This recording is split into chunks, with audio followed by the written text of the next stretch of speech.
Pendant que le monde entier s'excite sur l'IA générative et tous les métiers qu'elle va peut-être faire disparaître, personne ne parle d'un autre domaine ultra stratégique où ces progrès fulgurants ont de quoi inquiéter. Vous avez peut-être vu cet épisode de Black Mirror avec les robots chiens qui pourchassent les humains et les exterminent sans qu'ils puissent se défendre? Eh bien aujourd'hui, on va parler de l'utilisation de l'IA dans un domaine que l'on appelle, avec beaucoup de pudeur, la défense. Pour ça, j'ai réussi à avoir quelqu'un qui a travaillé pendant plusieurs années à la Direction Générale de l'Armement, la DGA. Attention, dans cet épisode, il y a peut-être des choses que vous préférez continuer à ne pas savoir. Il est encore temps pour vous de mettre pause. Non? Alors, on y va. Salut Adeline, comment tu vas? Bonjour Mathieu, très bien et toi?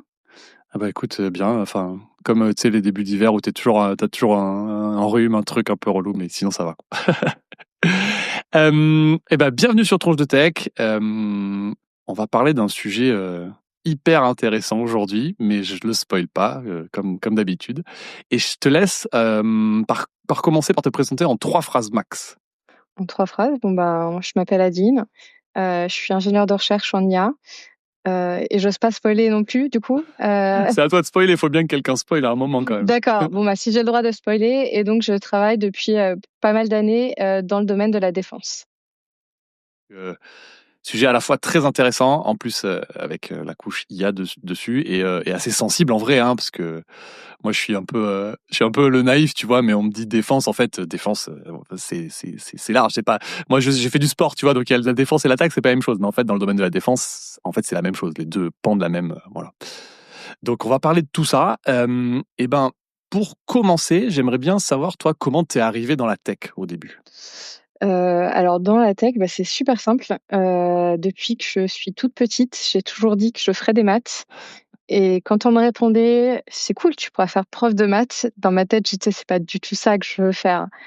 Donc j'ai mis un petit peu de temps à comprendre ce que je pouvais faire, mais du coup, en post-bac, je suis partie faire une école d'ingénieur. En faisant des maths, j'ai découvert l'informatique en plus, qui m'a beaucoup plu également, et c'est là que je me suis dit: «J'aimerais bien faire quelque chose à l'intersection des 2». L'IA, était pas encore super à la mode à ce moment-là, en tout cas clairement pas du tout par rapport à la mode pour laquelle c'est aujourd'hui. On voit pas mal de gens, dans ce domaine-là, on voit beaucoup de gens l'utiliser. Voilà, c'était beaucoup plus, obscur dirons-nous à l'époque, et donc voilà, j'ai fait mon stage de fin d'études, et puis, je me disais toujours, avec un bac+5, je me disais: «J'en connais pas assez toujours», donc je me suis dit: je vais faire un doctorat, et Ouais. donc j'ai fait un doctorat en machine learning, ça s'appelle, qui est une des composantes de l'intelligence artificielle. Alors tu fais un doctorat en machine learning, c'est quoi la date? On est avant les LLM, après? On est donc en 2014. OK. Si je prends une référence que tout le monde a, ChatGPT, c'est fin 2022. Il y a quand même 8 ans entre les 2, mais il y avait d'autres choses, entre les 2, avec, des petites générations d'images et cetera, je pense, où les gens, ont pu commencer à jouer avec l'IA un petit peu avant. OK, mais on est avant, on est donc déjà réseau de neurones, ça commence à bien être, à la mode, mais on est Ouais, avant AlphaGo, on est avant les LLM. AlphaGo, j'ai plus la date en tête. Par je contre, à dirais l'époque, 2016, mais je suis pas sûr. je peux essayer de Si vérifier si 2016, tu si, veux. si, si, si, non, je suis sûr, 2016, Non, ouais. mais du coup, donc il y avait pas AlphaGo et il y avait pas non plus les LLM. À l'époque, on appelait ça le traitement automatique des langues, TAL ou NLP pour, Mmh. Natural Language Processing. OK, très cool, et donc ta thèse, tu l'as fait sur quoi? Alors le titre, c'est, application en machine learning sur les séries temporelles issues de la télédétection. Ça fait OK. beaucoup de mots, peut-être qui te parlent pas trop. Donc la télédétection, c'est plutôt tout ce qui est données, satellitaires. OK. Donc moi, je travaillais sur des indices de végétaux issus de ces données-là. Donc on va prendre un point fixe au sol, et en fait, on va, calculer plusieurs indices de végétaux sur l'année. Donc par exemple, l'hiver, il y a rien, donc il y a pas forcément d'indice végétal. Si on a un champ de blé, ça va commencer à monter, puis il va y avoir un pic, et au moment où le champ de blé est coupé, ça va redescendre. Et donc on peut faire ça avec plusieurs cultures. En fonction de la culture, ça va pas forcément avoir les mêmes valeurs, et donc l'idée, c'est de pouvoir faire, en statut final, de la cartographie de ce qui se passe au sol. Ok, donc en fait, là, si je simplifie, c'est un peu mesurer et prédire la croissance des végétaux, ça serait un truc comme ça? Pas forcément prédire parce que du coup, nous, on prenait a posteriori, donc on faisait plutôt sur le mapping. Sur le mapping, enfin, sur la prédiction des végétaux, il aurait fallu qu'on prenne le début de la série à un moment où on l'avait et du coup de Ok. faire les trajectoires derrière, ce qui est plutôt de la prédiction. Moi, j'étais plutôt côté classification, du coup, on allait classifier a posteriori.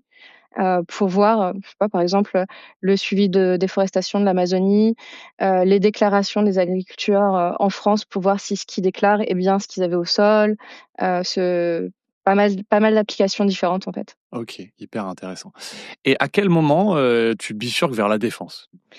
Alors, j'ai un peu skippé, mais c'était un petit peu avant ma thèse finalement, parce que du coup, Ah, ok. donc ma dernière année d'école d'ingénieur, j'étais en Pologne en Erasmus et je voulais absolument rentrer en France pour mon stage de fin d'études.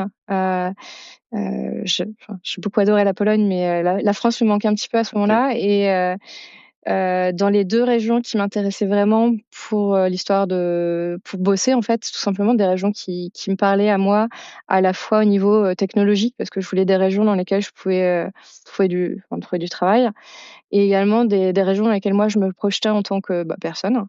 Il y en a une des 2 qui a réussi à gagner, qui était la Bretagne, Trop bien, ok. dans laquelle j'ai trouvé en fait la Bretagne est très axée télécom, cybersécurité de manière historique Il y a une et école d'ingé de télécom en Bretagne, il Télécom y a Bretagne. pas qu'une seule Bah, école moi, je connais d'ingénieurs, hein. celle-là, mais du coup, ok, Oui, mais oui, ouais, il y en a celle-là, c'est la plus connue, peut-être, non? C'est là où je dis pas de bêtises, non? il y en a plusieurs, donc ça dépend Ok. laquelle tu as en tête, Moi, j'ai mais Télécom Bretagne en tête. Télécom Ouais, Bretagne, ouais, ouais, c'était une des 2 que je pouvais avoir. ok. Mais en tout cas, du coup, la Bretagne a gagné tout simplement parce que j'ai trouvé un stage de fin d'études, donc rien à voir, mais qui me permettait de faire des statistiques sur des données cryptographiques et donc le stage, en fait, était, à la DGA ou la Direction générale de l'armement, qui était finalement ma toute première expérience en défense. Donc là, je faisais pas forcément d'IA, mais par contre, il y avait quand même des applications assez chouettes. Enfin, notamment, vérifier qu'un algo de chiffrement, va bien chiffrer sans laisser de traces du message d'origine, ce genre de Oui, choses-là. ok. Donc, enfin, des Des trucs applications qui me parlaient. enfin, comment ça s'appelle? Ces trucs enfin, Shannon, je sais plus quoi, c'est zéro, non, c'est ça? Par exemple, ouais, Ouais. enfin, tu peux citer Shannon, mais enfin, tous les gros algorithmes de chiffrement, que tu as dans la vie de tous les jours, mais que tu ne vois pas. Quand tu utilises ta carte bleue pour payer, il y a des algos de chiffrement derrière. Ouais. Donc c'est des choses qui se retrouvent partout dans la vie, normale, mais aussi dans le domaine militaire et Oui, parce que et dans les donc militaires, tu as le chiffrement des communications qui est ultra sensible, en fait, hein, c'est encore ça plus que aussi, sur Internet, quoi. entre autres, ouais et donc ça, c'était ma première expérience en défense. Je Alors suis attends, juste partie. je fais une Ouais? petite digression, justement sur ce que je viens de dire là.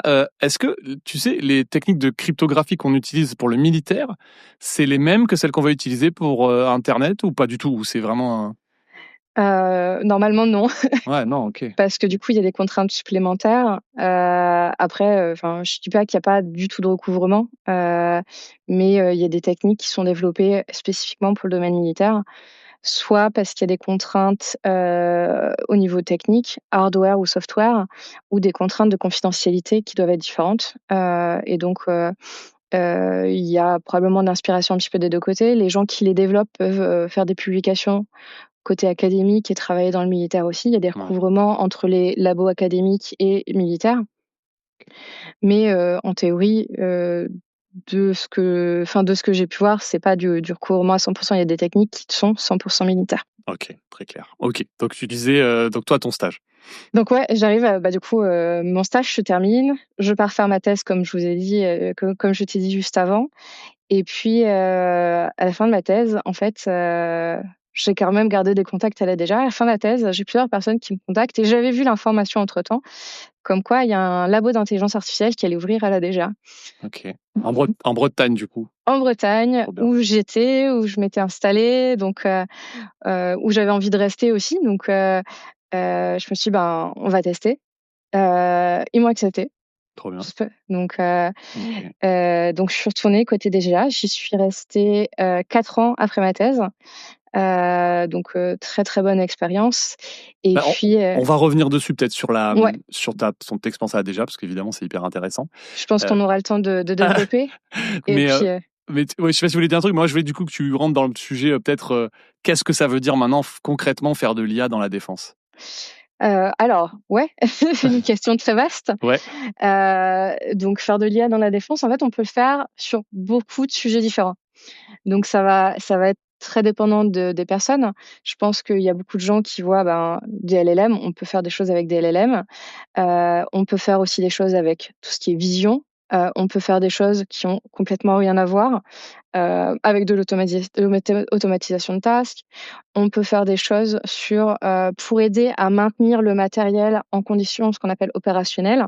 Ok. Donc c'est, par exemple, on a une flotte de 10 avions. Si dans la réglementation, on doit en avoir 8 qui sont en permanence fonctionnels, il faut qu'on puisse gérer tout ce qui est réparation, vidange, etc., comme pour les voitures. Ouais. Et du coup, optimiser ça pour avoir un maximum de la flotte disponible à tout moment. Ok. Alors ça, juste, je connais bien. C'est de la recherche opérationnelle, ça, non, que vous faites là-dessus ou... C'est pas il Non. y a un côté recherche Ok. opérationnelle, mais du coup, en fait, avec l'IA, on peut voir des choses supplémentaires finalement. Tu fais du prédictif un peu avec l'IA, Tu c'est peux voir ça? du prédictif, Ok. c'est Donc ça, parce que du dire coup, ça va tomber en panne dans 3 mois, théoriquement, quoi, un truc comme c'est ça. Et donc, en fait, du coup, au lieu d'attendre 3 mois et d'avoir 4 appareils en panne au même moment, on anticipe et on fait des remplacements de pièces en amont. ça. D'accord. Il y a aussi tout ce qui est, donc je vais dire cybersécurité, qui inclut, comme tu dis, le défensif et l'offensif. Mhm. Il y a donc, la détection, la reconnaissance, l'identification. Donc ça, c'est DRI en français, mais j'ai plus l'acronyme en anglais. Ok. On peut aussi faire tout ce qui est donc guerre électronique, donc pas forcément dans le spectre du visible comme les gens ont l'habitude, mais plutôt dans le spectre, radar, radio. Attends, ça Donc, veut dire quoi, ça, du coup? C'est où? alors guerre électronique, c'est un petit peu différent. Donc en fait, ça peut être pas mal de choses, mais typiquement quand on peut scanner des choses Mhm. et on va avoir des informations sur ce qui se passe, ou on peut avoir, des informations typiquement, je vais prendre quelque chose d'un peu plus civil, le Wi-Fi, c'est une onde électromagnétique. Ouais. Ok. Et donc, typiquement, si je scanne, moi, je pourrais voir mon réseau Wi-Fi, mais je pourrais aussi voir celui de mes voisins. Mhm. Ok. Et on peut faire la même chose dans le domaine militaire, parce que dans le domaine militaire, il y a pas mal de, ce qu'on appelle du jamming. Ça s'est pas mal passé sur le front, Ukraine-Russie, où en fait, pour éviter que les drones puissent être, commandés à distance et qu'ils puissent aller faire de la reconnaissance, en fait, ils brouillaient au niveau électromagnétique. Et donc entre le contrôleur, donc le pilote avec son contrôleur et le drone, si la connexion est coupée parce qu'en fait, il y a un brouillage électromagnétique, ça veut dire qu'on peut plus utiliser le drone. Je pense que les gens ont forcément entendu parler des drones avec de la fibre optique, et c'est à cause de ça. C'était la guerre électronique qui était derrière. Attends, non, ça, j'ai pas. Ça veut dire quoi les drones? Ah oui, les drones avec la fibre. Non, mais ça veut dire quoi le drone avec la fibre optique? Donc c'était, en fait, ils avaient mis des rouleaux de fibre optique en dessous de Ah drone ouais, et le drone d'accord. Ah non. emmenait, et donc au lieu d'avoir une connexion sans fil, comme du Bluetooth, c'était une connexion filaire pour éviter le brouillage, en fait. Incroyable. Mais du coup, tu limites la portée vachement. Il y Non? avait quand même des portées assez Ah. impressionnantes d'une vingtaine ou d'une trentaine de kilomètres avec des câbles de fibre optique. Ce que je trouvais très impressionnant, moi, de mon côté, en tout cas. Ah oui, mais Euh, en fait, je suis bête, mais tu peux avoir le contrôleur juste au bout du fil, mais en fait, oui, ce que tu as au bout du fil, tu peux aussi avoir au bout du fil une zone qui est pas brouillée où tu es tranquille, une zone que tu contrôles, en fait, ça, en fait, et c'est de derrière, tu toi, tant que réémets vers. t'es, Ouais, tant que t'es en dehors de la zone de, enfin, même si si t'es en filaire, si t'es dans la zone de brouillage, c'est pas grave.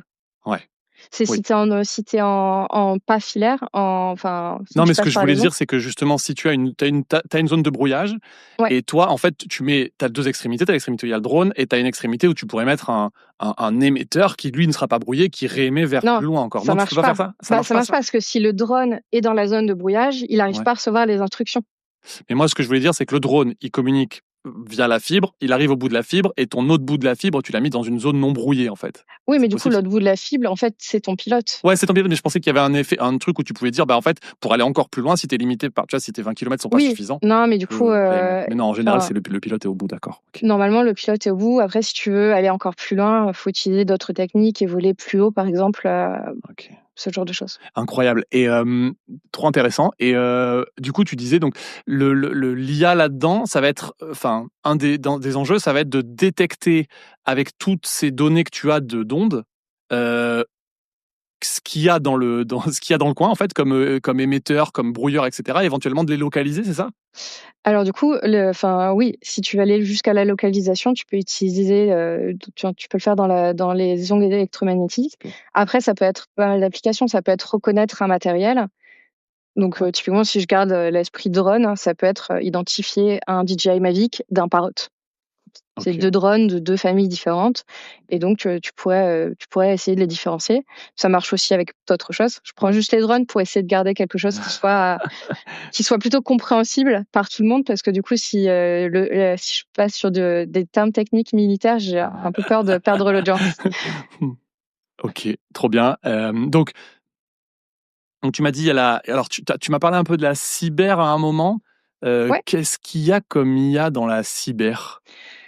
bah, ça peut être pas mal de choses. Quel exemple sympa je pourrais trouver? Ce qu'on appelle le pen test. Donc c'est par exemple, moi de mon ordinateur, c'est comme si je cherchais à attaquer toi, ton ordinateur et que je cherchais à accéder, je sais pas, à ton compte bancaire, quelque chose. Mhm. Et donc en fait, je vais essayer de passer par des failles de sécurité et puis après je vais essayer de gagner en privilèges et après je vais essayer d'accéder à tes mots de passe de tous tes comptes. Et donc le pentest, c'est quelque chose où en fait alors c'est interdit Ouais. de base, Oui. genre, Oui. commençons par cela, mais 2, donc il y a des agences de renseignement qui peuvent être spécialisées là-dessus ou des entités qui ont des autorisations spécifiques. Mais en tout cas, quand ils font ce genre d'exercice, ils cherchent à être furtifs. Donc il y a soit le faire de manière humaine ou soit en fait l'IA pourrait se dire: «Bah, tu peux automatiser, certaines procédures», pour justement éviter une erreur humaine en fait, tout simplement, par exemple. Dans la cybersécurité, après, sinon, il y a juste un volume infini, presque infini plutôt, de données Ouais. qui peuvent traîner partout. Donc, si tu accèdes à une base de données, ça peut être extraire de l'information de manière automatique. Euh, et enfin voilà. Enfin, et puis cybersécurité, ça peut être aussi protéger une base de données avec des mots de passe. Ouais. Donc ça, c'est des choses que tu vois partout.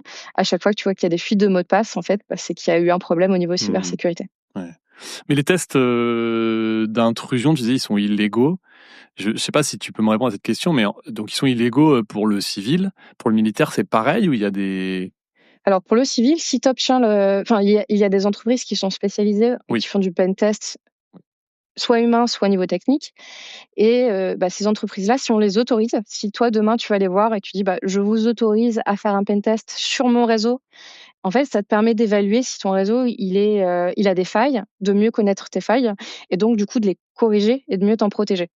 Donc ça, en fait, du coup, c'est de la sécurité où plutôt que d'attendre d'avoir une faille et d'avoir des soucis, Ouais, tu anticipes tu fais un et donc exercice, du quoi. coup Ouais. ouais et donc du coup, au niveau civil, il y a quand même des gens qui peuvent le faire. Ouais. Mais il faut avoir des autorisations parce que sinon, en fait, si tu le fais de manière non autorisée, ça veut dire que tu es un attaquant pur et simple Ok. et donc comme, en fait, là, c'est juste interdit. C'est comme si tu Mhm. pénétrais chez ton voisin, en fait. Ouais, c'est ça. Ouais, Donc ok. Ok. Et donc niveau militaire, il y a pas. Enfin, niveau militaire, c'est vraiment. Euh, Enfin, tu vois, je sais pas ce que il y a quand même des lois qui encadrent le militaire qui sont des fois différentes du civil, non? Enfin, Heu, oui et non. Je sais pas si j'ai le droit de développer à 100 ce point-là, parce que du coup, en fait, je enfin, il y a des pays ouais. où, ça les dérange pas de dire, «Nous, on attaque d'autres États, on attaque d'autres entités, Ouais. on attaque des entités publiques d'autres États».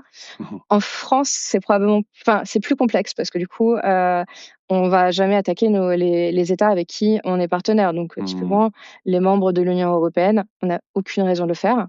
Il y a des accords mis en place entre les pays. Par contre, peut-être que demain, on ait envie de le faire pour un pays, qui nous a attaqués nous. Bah, peut-être qu'ils feront. Moi ça, je vais dire, je ne sais pas. Faudrait demander à des gens, mais je ne sais même pas si enfin, je sais pas si l'information est partageable ou pas Ok. et c'est pour ça que moi j'ai pas la réponse, en fait. Mais donc ça, ok. Mais effectivement, ce que tu dis, enfin, un sujet qui est intéressant, par exemple, si on compare aux États-Unis, les États-Unis, déjà, ils ont un truc qui est différent dans leur loi, c'est que tu sais, aux États-Unis, tu as le droit de te défendre. C'est-à-dire, si tu es attaqué, tu as le droit de riposter. Alors, Ouais, en tant que privé, ce que tu n'as pas le droit de faire en France. En fait, en France, tu ouais. n'as jamais le droit de faire une cyberattaque, même en riposte à une attaque. Et du coup, tu sens qu'il y a une posture qui est différente. Et effectivement, les États-Unis, je suis pas sûr qu'ils le. Si, ils ont commencé à communiquer quand même sur des cyberattaques, des trucs offensifs qu'ils ont fait, parce qu'ils ont fait. J'avais écouté un podcast avec un général de leur unité qui s'appelle Cybercommande, un truc comme ça, où Mmh. ils avaient fait une attaque disruptive sur Al-Qaïda à l'époque pour, en gros, démanteler leur réseau, enfin tu vois, tout leur réseau informationnel, ce que tu veux. Ouais. Et donc ça, c'est tombé dans le domaine public, donc ils l'ont pas dit au moment où. Et puis après, tu as des attaques comme Stuxnet et compagnie qui sont peut-être pas avouées, mais en fait, on sait derrière que c'est quand même de l'offensif fait par des États, quoi. Oui, bah, de toute façon, il y a pas mal de cas d'école, comme on dit, donc ça, c'en est un. On a des cas d'école qui vont très loin. Il y en a qui sont, il y a eu des cas d'école où les satellites russes ont dévié de leur trajectoire pour se rapprocher d'un autre satellite dans le but de l'espionner. D'accord, Euh, ok. il y a des cas d'école qui sont très connus, qui sont plutôt liés à certains pays, enfin Oui. clairement hors Europe, parce que l'Europe là-dessus, Ouais. donc à la fois essaye de protéger beaucoup les gens, mais aussi essaye d'être assez, je sais pas si je dois dire propre, clean. C'est pas Oui, oui. forcément super comme nom, mais l'Europe a des valeurs et des principes en tout cas, qu'elle essaye de respecter. Et donc, c'est sûr que il y a des pays où on sait de facto, à la fois vis-à-vis de ces cas d'école et vis-à-vis de la manière dont ils fonctionnent, qu'en fait, ils s'appliquent pas les mêmes règles que nous. Oui, oui, puis en plus, un truc qui est assez marrant, c'est que, tu vois, qu'on n'a pas en Europe, hein, à ma connaissance, c'est que les États, donc les États, je vais dire un peu connus, moi ce que je connais, t'as la Corée du Nord, qui est quand même Ouais. vachement connue pour ça, et t'as la Russie, qui est bien connue pour ça aussi. Et en fait, ils s'appuient sur des, je sais pas, j'ai pas le droit de le dire, non, mais c'est public tout Si, ça, hein, c'est c'est public. bien, tu le cites en premier. Moi, ça me va, hein, je l'ai Ouais, peut-être ok, dit je le avant, sais, mais c'est moi qui prends la responsabilité. Mais du coup, ils ont ce qu'on appelle des APT, donc en fait, ils ont des groupes qui sont ouais. apparentés à l'État, mais qui sont pas officiellement l'État. Et en fait, ils jouent un petit peu sur cette distinction pour dire c'est pas nous. Mais en fait, il y a des liens, ils sont pas publics, pas officiels et tout, mais donc on sait qu'en fait, il y a quand même, voilà, c'est comme ça qu'ils se cachent derrière, j'imagine au niveau diplomatique, etc. Ce que nous, en tout cas en Europe, j'ai pas connaissance d'APT européen qui est sur. En tout cas, voilà, c'est pas connu. En Europe, moi, je connais beaucoup plus de gens qui justement essaient de faire les choses de Ouais. manière éthique, donc c'est plutôt ce qu'on appelle des hackers éthiques, Mhm. ou des gens qui suivent, s'ils font de ce qu'on appelle de la recherche en source ouverte en français de mémoire, Ouais, de l'OSINT. l'OSINT, ouais. C'est toujours dans le cadre d'une réglementation, en fait. Hmm. Il y a des réglementations qui ont été mises en place, et si nous, en tant qu'Européens, on sort de ces réglementations, en fait, on s'expose à la loi et à une punition, en fait, Hmm. enfin, de manière légale. Donc, du coup, j'ai aucune connaissance d'un pays européen où ça pourrait être comme ça. Ouais. D'où le fait de nous d'être forts en défense. Euh, Mais est-ce que on peut parler un peu de ta partie à la DGA là, donc les Ouais. quelques années que tu as passé là-bas, peut-être en commençant par une expérience peut-être l'expérience la plus marquante de ta carrière à la DGA. Je pense qu'une des expériences assez marquantes, ça a duré une journée.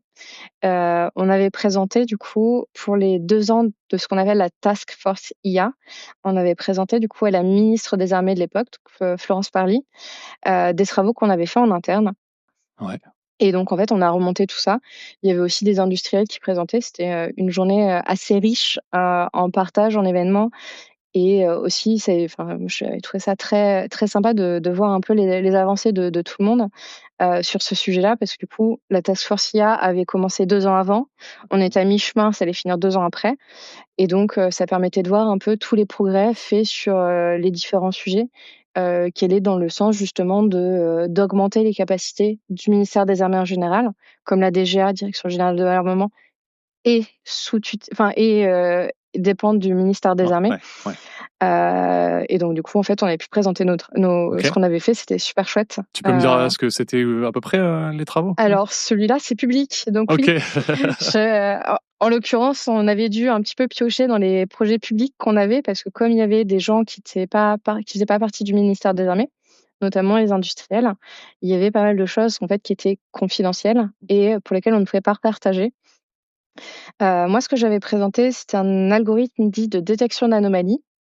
Donc de globalement détecter ce qui est anormal, ce qui correspond pas aux patterns normaux. Je sais Mhm. plus les noms en français, c'est Ouais, terrible. non, mais si, je vois pas Je ce suis que désolée, hein, j'ai bossé toute la matinée en anglais. Faut que je reset encore un petit peu le cerveau. t'inquiète pas. Mais du coup, on le faisait dans des trajectoires d'avions. Donc en fait, on avait pas mal de trajectoires d'avions, civiles et militaires, qu'on peut récupérer notamment donc grâce à ce qu'on appelle l'ADSB. C'est un signal que chaque avion émet à partir du moment où il démarre jusqu'au moment où il s'arrête, et qui partage notamment sa position, des informations sur à quelle hauteur il vole, etc. Et donc, à partir de ça, on peut reconstruire des trajectoires d'avion et on peut prédire, du coup, en fait, qu'est-ce qu'une trajectoire normale. Donc, il y a des couloirs aériens, par exemple, je sais pas, de Paris à quelle est ta ville préférée? New York, prenons les États-Unis, faisons simple. De Paris à New York, en fait, les avions vont toujours à peu près avoir les mêmes trajectoires. De Paris à Londres aussi. Oui, parce qu'il y a des autoroutes du ciel, en gros. C'est ça, et c'est ce qu'on appelle des canaux aériens un petit peu. Et donc, en fait, par contre, des fois, il y a des avions qui font soit des exercices. Et donc, en fait, on peut avoir un survol d'une zone où on va avoir pas mal d'un avion qui boucle autour d'une zone. Donc ça, c'est anormal parce qu'en fait, il y en a très peu. Et donc, on peut les vouloir repérer. Et on peut aussi vouloir trouver les attaques sur la DSB où, en fait, on va avoir un attaquant qui va commencer à faire dévier la position d'un avion par rapport à ce qui est émis, par rapport à sa vraie position. Donc, typiquement, l'avion va faire ça. Ok. Et au fur et à mesure, en fait, ça va s'éloigner parce que du coup, il va y avoir une attaque. Attends, mais ça veut dire quoi? Ça veut dire c'est que c'est l'avion qui est détourné ou c'est le signal qui est émis différemment? Alors, ça peut être l'avion qui est détourné, mais ça peut être le signal qui est modifié pour on ne sait pas, mais probablement de manière malicieuse. Si le signal est changé, il n'y a pas forcément de raison que ce soit.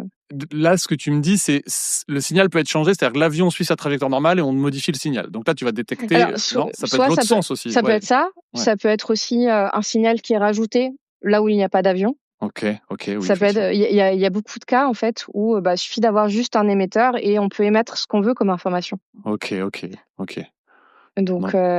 Donc toi, tu essayes de voir cette espèce d'un début d'émission bizarre. Mais est-ce que si quelqu'un émet un truc et finalement passe par les couloirs aériens normaux et te fait émettre comme si c'était un avion normal mais fantôme, tu vois, ça tu peux pas le détecter, non? Alors tu peux le détecter par d'autres moyens. Parce que du coup, nous, on faisait vraiment sur cette partie-là. Mais en fait, si tu utilises, donc en fait, tu as des centres de contrôle aérien sur tout le territoire, certains civils de l'aviation civile, certains de l'aviation militaire, qui en fait ont des radars aussi qui tournent.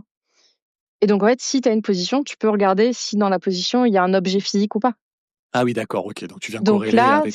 Voilà. Okay. Donc nous, on s'occupait d'une partie, mais tu pourrais faire une corrélation avec un deuxième élément qui n'a même pas besoin d'IA pour le coup, qui a juste besoin de scanner un peu le ciel. Et donc si tu scannes les deux et que tu regroupes les deux informations, tu vas voir s'il y a un problème. Voilà. Et un avion militaire, il a aussi, parce que du coup, ce truc d'émettre ton signal, donc un avion civil, il est immatriculé, contrôlé, tu es censé respecter le code de l'aviation civile internationale, comme ça. Mais un avion militaire, il est aussi soumis à ces règles-là. Je veux dire, un Rafale, il va être furtif, tu vois. Le but, c'est pas qu'il soit visible par tout le monde. Joker, je ne sais pas. J'imagine, en fait, il y a une partie de moi qui me dit plutôt non instinctivement parce qu'en fait, s'il y a un problème avec un avion et que justement ils doivent envoyer des rafales parce qu'un avion commence à survoler une zone militaire interdite au survol, en fait, ils s'envoient les rafales tout de suite. Donc ça veut dire qu'il n'y a pas de plan de vol. Mais les rafales qui sont envoyées, c'est les rafales qui sont disponibles. La question de est-ce qu'ils partagent leur position ou pas, ça je ne sais pas. Mais par contre, du coup, en fait, comme c'est fait dans l'instant, il n'y a pas forcément moyen de générer toute la documentation qui est demandée aux avions civils. Oui. Donc, j'imagine qu'il y a des choses qui diffèrent un petit peu entre les deux, mais sans certitude. Parce que tu disais, juste, je me rappelle, il m'a semblé que au début, tu disais que tu avais de la data d'avions civils et militaires, c'est ça? Moi, j'avais récupéré les deux. Mais après, il y a des vols militaires qui sont prévus, planifiés. Et dans ce cas-là, pour moi, il n'y a pas de raison de ne pas avoir les données de vol. En fait. Oui, de toute façon, il y a du militaire non furtif. En fait, il y a du militaire, entre guillemets, de la logistique aussi, il y a plein de trucs. Ok, cool. Et juste la Task Force IA, tu as dit, donc c'était un effort, c'était de quand à quand donc il y a eu un effort vraiment pour mettre à niveau, globalement, pour augmenter le niveau et les moyens sur la partie? Je dirais 2018. Ça doit correspondre aux premières publications au niveau de chaque pays sur les doctrines IA en fait de chaque pays, 2017-2018, donc 2018 pour la Task Force probablement, jusqu'à du coup 2022 je dirais. Et c'était une initiative 100% française ou c'était un truc européen? Non, il y a eu pas mal Enfin, pour moi, ça a été pas forcément au niveau européen, mais au niveau mondial. Il y a certains pays qui ont pris les choses en main pour essayer de... en fait, c'est quelque chose qui était nouveau encore à ce moment-là et qui ont essayé de mettre certaines limites pour pouvoir qu'est-ce qu'ils étaient prêts à accepter, qu'est-ce qu'ils n'étaient Oui. pas prêts à accepter. Et donc notamment, je pense qu'il y avait une des sorties de cette task force, c'était en France, on ne s'autorise pas, par exemple, à avoir de robots tueurs où il y a pas de ce qu'on appelle human in the loop. C'est un humain validateur qui appuie sur le bouton en mode oui, on va tirer quelque chose à un moment. Ça, c'est quelque chose qu'en France on interdit, qui est pas interdit dans tous les pays au niveau mondial. Ouais, et qui est, on y reviendra, je pense, un peu plus tard, Ouais. mais qui est de plus en plus d'actualité, vu les progrès qui ont été faits côté IA, ces dernières années avec les LLM. Donc Ouais. voilà, on en reparlera. Ce que je voulais savoir à la DGA, c'est un sujet que je trouve hyper intéressant, c'est tout ce qui est autour de alors, la désinformation. On Ouais. dit un peu des fois la guerre informationnelle, mais ce que j'ai compris, c'est que voilà, les gens n'aiment pas trop des fois, et c'est un peu controversé le mot guerre là-dedans. Mais en tout cas, il y a un sujet clairement déstabilisation, désinformation, tu vois, vraiment amener plein de fausses informations. Ouais. Est-ce que Tu mentionnais la Russie là-dedans, c'est très bien. Oui, oui, Ça, clairement. c'est un exemple parfait. Les Euh, fermatrolls, ce genre de trucs. Ouais. c'est ça. Donc, moi, je vais plutôt dire de l'ingérence étrangère finalement, Ok. où en fait, ça va être des tentatives de déstabiliser des États. Donc, ça peut être la France, ça peut être d'autres États. J'ai tellement d'exemples que je sais pas par lequel commencer. Il y a eu des survols de drones de plusieurs pays européens au niveau militaire. Ok. Il y a dans certains cas, on a réussi à montrer qu'en fait, ça venait de la Russie. Enfin, le on, c'est pas moi personnellement, hein, c'est Ouais, des ouais. entités étatiques. Il y a eu un dernier vol hier au-dessus d'une base de sous-marins nucléaires française. Alors, je ne sais absolument pas si c'était des petits, on va dire des adolescents locaux qui ont voulu faire une mauvaise blague ou si c'était un autre État. Pour l'instant, il n'y a pas plus d'informations. Ils sont en train d'enquêter. Mais du coup, en fait, c'est des choses qui vont lever des enquêtes. Il y a aussi eu la manipulation au niveau d'élections présidentielles. La Géorgie, de mémoire. Ouais, ça me dit quelque chose. Je dirais il y a à peu près 1 an. Roumanie, non? Géorgie ou Roumanie? Roumanie, Roumanie, peut-être, en fait, peut-être les 2. ouais, c'est possible. Parce que Roumanie, ils avaient dû décaler leurs élections présidentielles qui devaient être de mémoire fin 2024, qui ont été redécalées en début 2025 de 3 à 4 mois. Ouais. Parce qu'en fait, ça a vraiment été prouvé qu'il y avait eu des pharmatrolls, comme tu dis, sur beaucoup de réseaux sociaux. Et donc là, en fait, typiquement, c'est des choses où tu utilises de l'IA derrière parce que créer des faux profils, les Bien alimenter, sûr.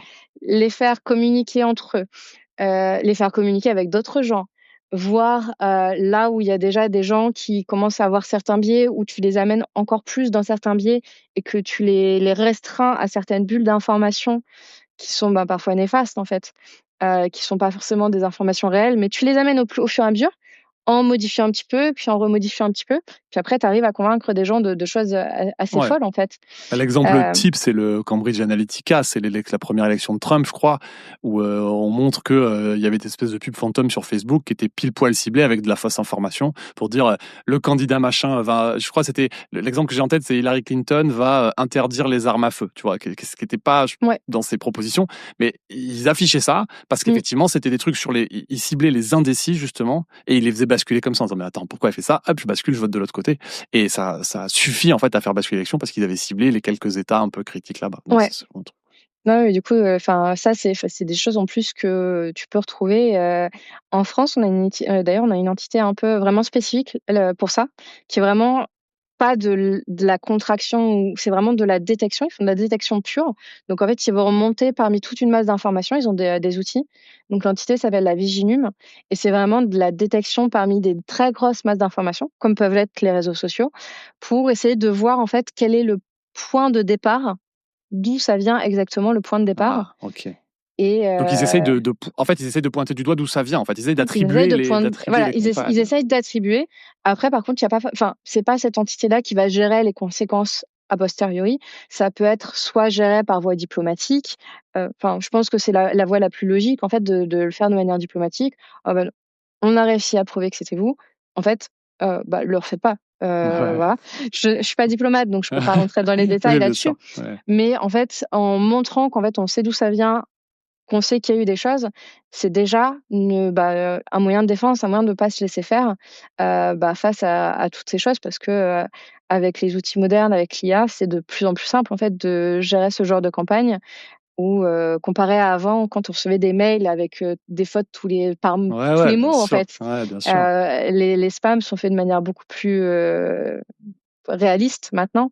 Et donc, Oui, puis pareil. il y a des sites entiers avec. Moi, j'ai vu des sites. Franchement, j'avais vu un site. J'ai commencé à recevoir des spams sur mon adresse et je regardais. C'était un site vraiment très bizarre. Toujours des articles, tu sais, très faits divers, un peu. Il se passe ci à droite en France, machin. Et tu disais, mais attends, mais c'est quoi ce truc? Et tu vois, j'ai rien prouvé, j'en sais rien, tu vois. Mais ce truc-là t'avais le sentiment quand même que c'était pas, en tout cas, c'était intéressé, enfin, comment dire, c'était biaisé. Clairement, bon, Ouais. voilà, on est tous un peu biaisés, mais c'était biaisé. Et tu te dis, bon, est-ce que c'est pas contrôlé par un truc externe parce qu'ils cherchent à modeler l'opinion, tu vois, c'était un truc comme ça. Oui, non, mais même tu ouvres les journaux de certains pays, je ne citerai pas, mais prenons la Russie ou la Chine, et tu regardes un même événement, point de vue européen et point de vue. Ouais, ça c'est sûr. Et en fait, tu te fais, mais je n'ai pas le même point de vue absolument du tout. Et ouais, enfin, il y a même des vrais sites où en fait il y a de la manipulation d'informations dans certains pays, je trouve. Ouais. Ou c'est peut-être moi qui suis biaisée vers Non, l'Europe, mais après, mais il y a deux trucs distincts. C'est-à-dire qu'en fait, il y a effectivement la diversité des points de vue, ce qui est un peu ouais. normal et tout. Et c'est normal, tu vois, que l'information soit vue différemment d'une culture française, européenne, d'une culture russe. C'est normal, il y a une lecture différente de l'histoire. Et puis après, il y a les faits. Et là où il y a un problème, c'est quand les faits sont transformés, en fait. Moi, je voyais déjà, sur un événement récent, j'avais déjà vu des faits qui étaient transformés. Ouais. Où là aussi, ça n'était pas embêté d'envoyer des tanks et des chars pas très loin des frontières européennes. C'est comme ça qu'en fait le conflit ukrainien a commencé d'ailleurs. Mais par contre, si l'Europe faisait de la même chose de son côté, la Russie disait que l'Europe voulait l'attaquer. Oui. Et moi, j'étais en mode, c'est qui a commencé en premier en fait? Factuellement, quand on regarde des timelines, moi, j'ai un pays qui a commencé avant l'autre, en fait. Ouais. Et donc, en fait, en cachant une partie de l'information, ils arrivent aussi à biaiser les opinions, je pense, à la fois en interne, vis-à-vis de leur population, mais aussi en externe, vis-à-vis des moyens de communication qu'ils ont, soit des journaux en dehors de leur pays, dans d'autres pays, ou soit vis-à-vis de la désinformation. Et donc, dans ce cas-là, ça peut prendre beaucoup de formes différentes, les réseaux sociaux, des faux sites. Ouais. Et donc, Viginum, c'est la réponse en France à ça. Ouais. Ok. Et il y avait un autre exemple que j'avais en tête, je ne sais pas s'il te parle, c'est, tu sais, il y avait une tentative, et du coup, je voulais savoir si c'était Viginum ou pas d'ailleurs. Mais... Je ne ferais pas forcément de te répondre oui ou non. Ok, Moi, ça marche. Je connais leur rôle, etc., mais je n'ai jamais travaillé là-bas. Ok. Bon, tu me diras avec tes connaissances si tu peux me donner des informations dessus. Mais tu vois, il y avait eu cette histoire de mise en scène d'un charnier au moment où la France avait quitté je ne sais plus quel pays d'Afrique. Et en fait, il y avait des militaires de la milice russe de Wagner qui avaient pris des photos près du camp français quand ils étaient partis et qui avaient dit voilà ce qui se passe. Et en fait, on avait eu, je crois, nous, on avait nos caméras de surveillance au moment du départ pour bien filmer ce qui s'était passé. Ouais. Et en fait, il y avait une tentative de désinformation qui avait pu être déjouée, entre guillemets, parce que il y avait des photos pour contredire en fait ce qui s'était passé. Et je me demandais si c'était le genre de truc de Viginum ou plus globalement plutôt DGA. Ni l'un ni l'autre, en vrai, j'ai envie de te dire, parce que du coup, là, c'est vraiment de la pure désinformation sur une opportunité courte, alors que donc la DGA gère pas là forcément la désinformation, et Viginum, c'est plutôt vraiment des choses qui vont chercher à être cachées. Et donc, c'est vraiment, moi, j'appelle ça des signaux sous bruit, c'est parce que du coup, tu as pas mal de bruit, c'est toute l'activité normale d'un réseau social. Et en fait, eux, ils vont essayer de te placer un petit peu en dessous pour pas forcément se faire voir tout de suite. Et du coup, c'est plutôt détecter ça, en fait. Donc, pour moi, c'est deux choses assez différentes parce que du coup, là, c'est un peu un one-shot. Tu vois une opportunité, tu partages un cliché, une vidéo, quelque chose, et t'envoies ça. Donc ça, c'est vraiment une infox, comme on dit en français, mais c'est pas des tentatives de manipulation à long terme.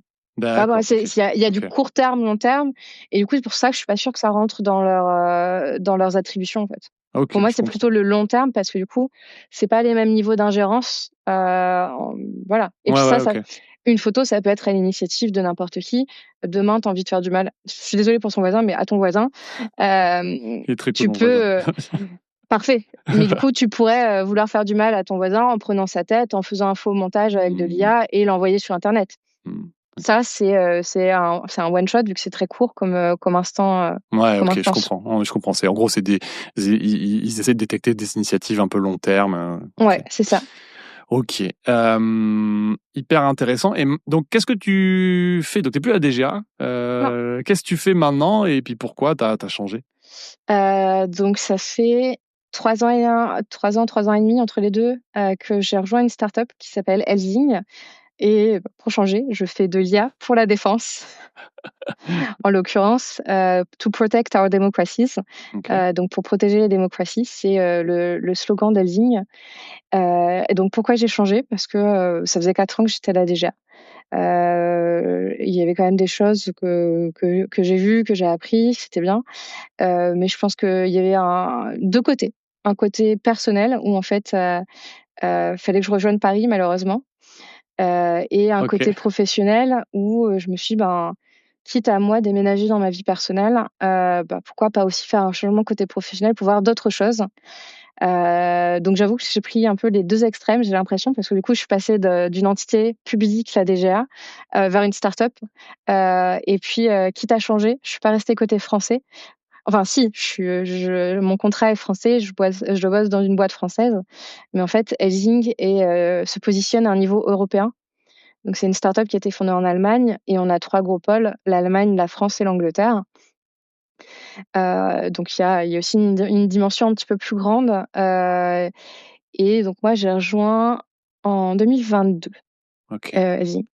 Et ça veut dire quoi? Donc, tu m'as dit to protect our democracy. Ça veut dire quoi concrètement? Parce que c'est quand même marrant, c'est un acteur privé qui travaille à Ouais. protéger les démocraties. Tu vois, je sais pas si enfin, c'est comme ça, tu te dis, bah, c'est pas le rôle du privé de protéger les démocraties. Je sais pas, en fait, j'en sais rien, j'ai pas réfléchi à cette question, mais. Non, mais en fait, c'est surtout qu'il y a une volonté, donc à la fois des fondateurs et je pense des personnes qui rejoignent, de se dire, «Demain, on va jamais vendre à la Chine. Demain, on vendra pas à la Russie. Ok. On essaye de choisir, et donc il y a un conseil d'éthique en interne pour ça.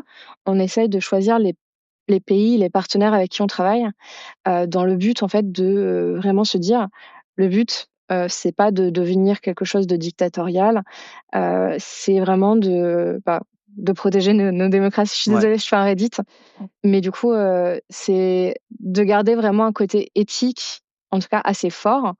Je vais pas dire Je sais pas si on est parfait ou pas. Je pense que personne ne peut être parfait sur ce genre de choses, mais en tout cas, on est ouvert là-dessus. Il y a des discussions en interne. Si on voit qu'il y a des problèmes, il y a quand même des discussions, il y a des choses qui sont poussées et donc c'est vraiment quelque chose où on essaye d'être très prudent et il y a aussi un comité d'éthique, donc en interne avec les employés, mais aussi à l'externe avec des professionnels, qui permettent d'avoir un point de vue complémentaire Mhm. pour justement essayer d'être le moins biaisé possible. Et certes, on fait de la défense, mais en fait, je fais pas de la défense pour enfin, je travaille dans la défense, mais je le fais pas forcément pour juste attaquer des gens de manière irraisonnable. Ouais, bien sûr. Heu, Ouais, je comprends. c'est assez clivant comme Domaine. domaine. Ouais. Moi, on m'a dit, jamais je pourrais bosser en défense. Je le comprends très bien. Ouais. Il y a des jours où en fait, sur un événement, je crois que j'étais encore à la DGA à ce moment-là, on m'avait dit: «Mais, tu bosses dans la défense, tu fais des armes?» En vrai, pas non plus. Vers des Il y a peut-être des parties qui peuvent être utilisées là-dedans, mais c'est pas un but final en soi. Le but final, c'est d'avoir des outils, en fait, justement pour, dissuader un peu aussi les autres de pas nous attaquer, en fait. Oui, Heu, c'est toujours le sujet de tu peux pas faire ta c'est coquille ça. et puis attendre que ça se passe et que voilà, il y a des gens Non, non derrière. Mais d'ailleurs, c'est et intéressant comment t'es perçu autour de toi, par tes proches, parce que tu m'as ça t'est tombé dessus un peu par hasard, d'après ce que tu m'as dit. T'es pas c'est ça. quelqu'un qui est issu du domaine du De militaire, etc., quoi. Non, non, non, j'avais, 0 militaire, autour de moi en grandissant, clairement. Très peu de gens dans le public déjà, et en fait, donc ouais, moi je suis un peu tombée dessus par hasard où en fait, je voulais faire quelque chose, côté technique. En fait, j'ai vu quelque chose qui me plaisait. J'ai vu pas mal de valeurs qui sont des valeurs, proches des miennes, un goût pour l'excellence, Mhm. j'avoue. Ça fait un peu présomptueux comme ça, mais vraiment Ouais, je suis un de l'exigence, quoi. Ouais. d'exigence, j'aime les choses bien faites, j'aime pousser jusqu'au bout des choses, et puis aussi, un côté innovation. Pendant des années, c'est pas mal la défense qui a drivé le secteur, technique avec des innovations. Depuis quelques années, c'est un peu moins le cas parce que du coup, il y a des innovations qui viennent plutôt du secteur public, qui sont adaptées par les armées. Autour de moi, j'ai l'habitude d'entendre l'exemple de, je sais pas si j'aurais cité la marque, mais d'une grande marque de sport qui fait des tentes qui se déploient en 2 secondes. Et Enfin, en fait, tu peux, si c'est à moi que tu demandes, tu peux citer. Moi, si toi, tu as le droit d'accord. avec ton employeur, cite ce que tu veux, il n'y a pas de Non, non, problème. mais typiquement les tentes 2 secondes de chez Decathlon par rapport aux tentes où on devait mettre les piquets et cetera, ça a quand même beaucoup changé au niveau, rapidité d'exécution et cetera. Et je pense que c'est des choses qui ont facilement pu être, adoptées par les militaires. Donc ça, c'est un exemple assez banal et Oui, oui, concret, oui, mais qu'on comprend, quoi. mais Mmh. c'est vraiment à titre d'illustration, ça peut être, sur pas mal d'autres choses. Ouais. Et notamment dans le domaine de l'IA, il y a des gros jeux de données publics et cetera. Sur les jeux de données militaires, c'est toujours un peu plus contraignant d'avoir de la donnée. Parce qu'en fait, il y a des problèmes de confidentialité. Il y a des fois des capteurs qui vont être différents côté, militaire, défense par rapport aux données civiles. Côté Ouais. civil, on va avoir, des photos, désolée, hein, de chats, de chiens. Côté militaire, c'est peut-être plus des tanks et des Ouais, chars. ouais. On va avoir des capteurs qui vont être différents, des capteurs radars qui sont pas forcément utilisés beaucoup dans le civil, qui vont être un peu plus dans le militaire. Et donc la constitution de jeux de données est parfois peut-être plus compliquée aussi dans le domaine militaire. Ouais. Alors, Heu, attends, juste te demander ouais. comment les gens autour de toi te Ah oui, perçoivent, en pardon. fait. C'est ça que je voulais Je te suis savoir. désolée, Non, non, t'inquiète, j'ai t'inquiète. skippé une partie de la question. Alors, bah, du coup, ça c'est un choix qui a pas mal surpris autour de moi au début, parce que du coup, notamment, d'avoir 0, militaire dans une famille, quelqu'un qui choisit de partir en défense, c'est un peu, Ouais, surprenant. ouais, ouais, ouais. Donc on m'a dit: «Bah, tu es sûre?» Donc pour un peu plus de contexte, donc j'ai fait mon stage de fin d'études en 2019 et donc j'y suis retournée 3 ans plus tard, fin 2022. Donc en fait, à ce moment-là, il y a pas de guerre en Ukraine, surtout. OK. Il y a, la guerre en France, je pense que ni toi, ni moi, ni mes parents l'ont connue. Bon. Et donc en fait, il y a un sentiment assez fort de, on est protégé, on a nos Mmh. partenaires, c'est plutôt finalement, moi, c'est plutôt un mode de guerre économique qui est passé par là, où il y a encore des challenges au niveau économique, mais c'est plus la guerre comme on l'entend que telle, comme la 14-18, la 39-45. Et donc en fait, du coup, il y a un sentiment de sécurité assez fort, autour de moi. Et du coup, ouais, ça surprend les gens, Ouais. on se demande un petit peu ce que je vais faire là-bas. Autour de moi, ça reste quand même, plutôt soft parce que, personne me demande, si je veux aller faire des armes, en fait. Ouais. C'est juste le domaine surprend.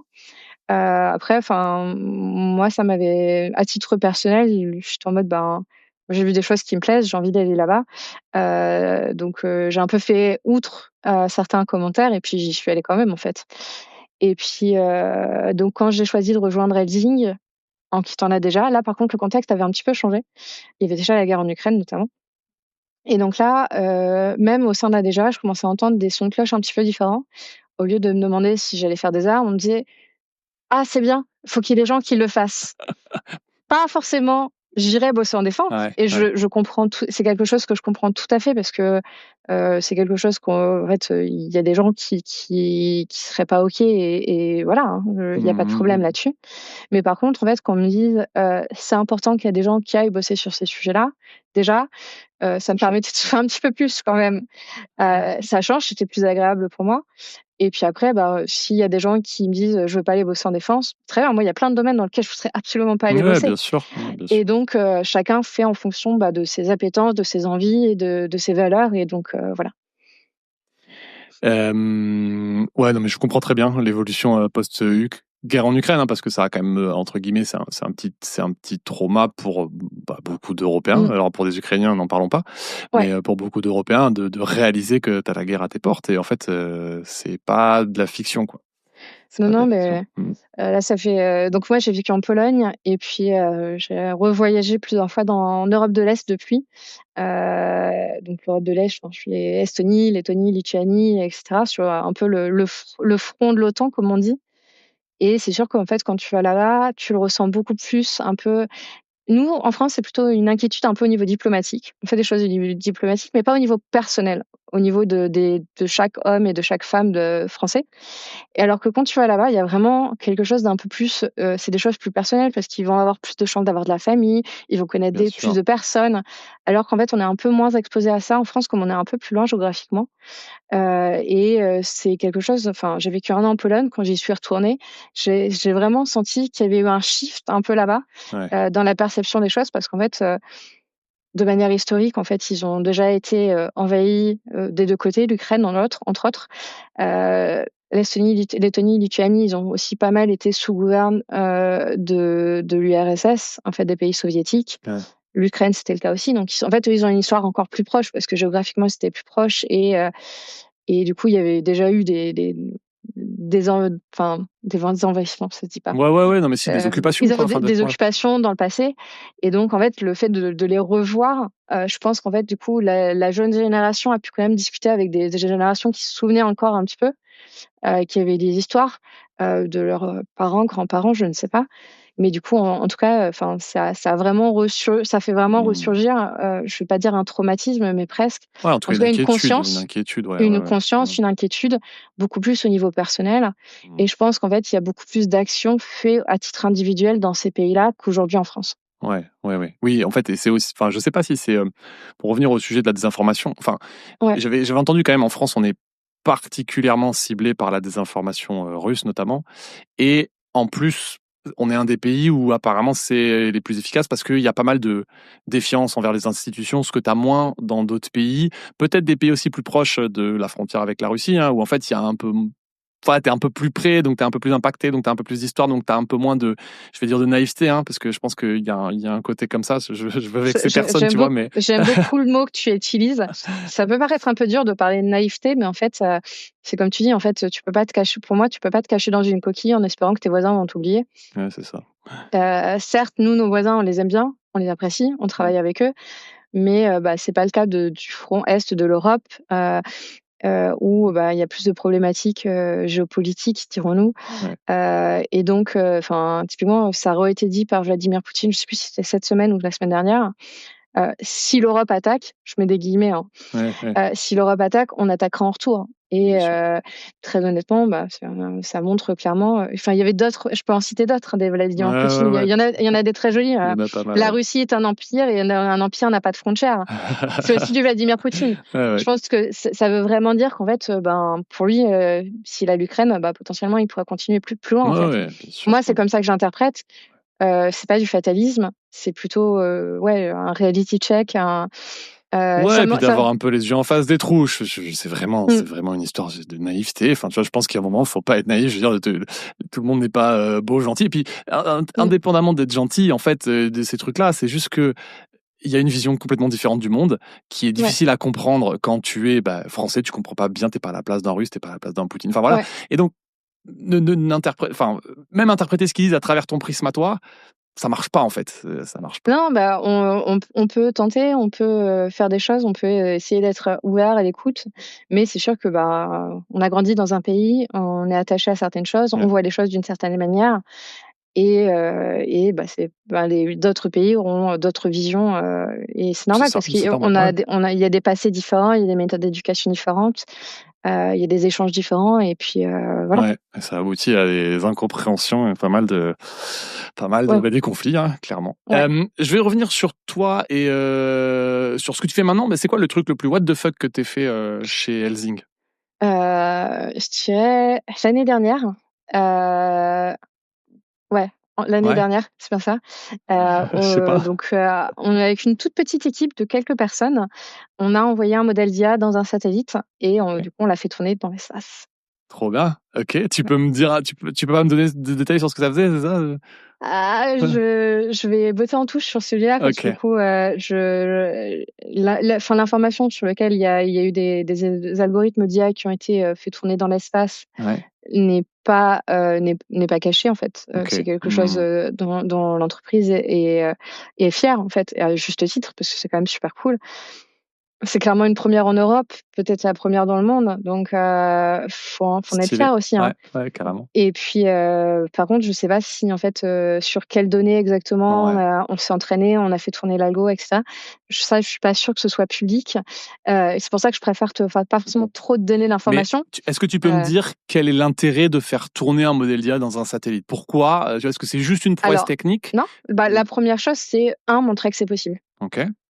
Et donc là, on a dû s'associer avec un partenaire, Loft Orbital en l'occurrence, qui avait en fait des moyens d'avoir de la puissance de calcul sur le satellite. Parce qu'en fait, il y a ça déjà. Il y a pas mal de satellites qui font vraiment que d'acquisition. Enfin, ils passent, ils acquérissent des données, peu importe le format, ils continuent. Dès qu'ils passent au-dessus d'une station sol, ils renvoient la donnée au sol. Un satellite, normalement, c'est ça. Donc c'est très simple techniquement d'un point de vue hardware en fait, les Je capacités vais pas qu'il a. dire que c'est simple techniquement, Ouais, mais ok, je me suis un peu emballé. il y a quand même des satellites, on va dire, Ouais. basiques. Et après, nous, en fait, du coup, sur les satellites de Loft, ce qui s'est passé, c'est qu'en fait, il y avait une puissance de calcul. Et donc, en fait, on a profité de cette puissance de calcul pour faire tourner l'IA. Et donc, à terme, ce que tu peux te dire, que ce soit ce qu'on appelle du EO Earth Observation, donc c'est vraiment comme des images RGB depuis les satellites, que ce soit du SAR, du radiofréquence, donc là plutôt comme on parlait tout à l'heure, peu importe vraiment le type de données, je t'en cite 3, tu peux en avoir d'autres, peu importe le type de données, en fait, le truc c'est que avoir passer au-dessus d'une station sol, quand tu as des gros volumes de données, il faut que tu choisisses. Donc soit tu fais redescendre les données les plus anciennes, soit tu mets des priorités sur les données. Donc avoir des algos d'IA, ça peut juste te permettre de te dire, j'ai des données, qu'est-ce que je dois faire redescendre en premier? Parce que qu'est-ce qui va être critique comme information à avoir? Ou est-ce qu'il y a des images en fait qui n'ont juste pas d'informations, en tout cas pas d'informations intéressantes pour ton cas d'usage?